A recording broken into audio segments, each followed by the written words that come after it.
Hi mga Lods, kumusta? Meron tayong i-unbox ngayon ng mga wallet na ginagamit ko ito sa pang-araw-araw kong trabaho at sa mga lakad ko.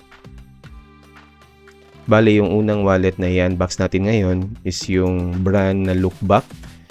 So ito yung ginagamit ko na pitaka kung saan ko nilalagay yung mga paper bills, yung mga card at yung mga resibo na kailangan natin for warranty purposes. So, buksan muna natin to.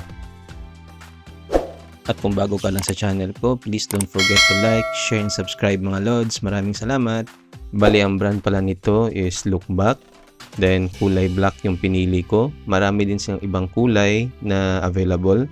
Then, yung black na wallet is parang may two-tone siya na design. Ganyan yung itsura.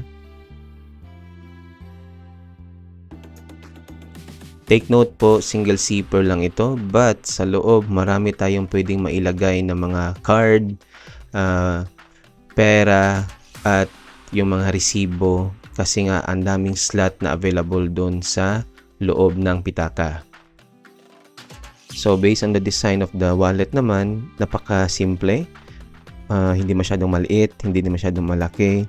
Tamang-tama lang. Pwede natin mailagay sa mga sling bag or kahit sa ating mga bulsa, pwedeng-pwede. So, napaka-handly lang talaga ng wallet na to.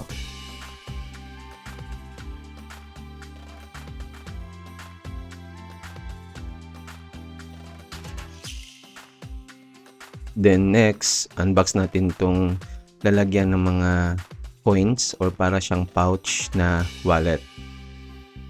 Then I will put a link in the description below para doon kayo ma-direct kung saan ko to nabili na shop sa online. Then yung brand na nabili natin na wallet is Hanuman or Hanyuman.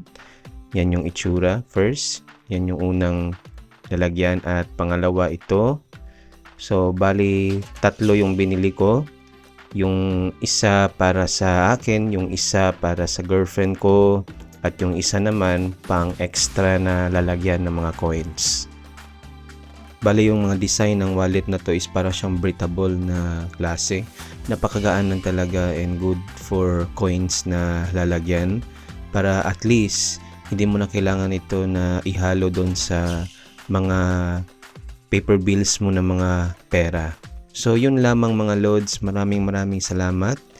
Thank you for watching. Please don't forget to like, share, and subscribe para sa mga ganitong unboxing experience. Maraming salamat po and God bless us all.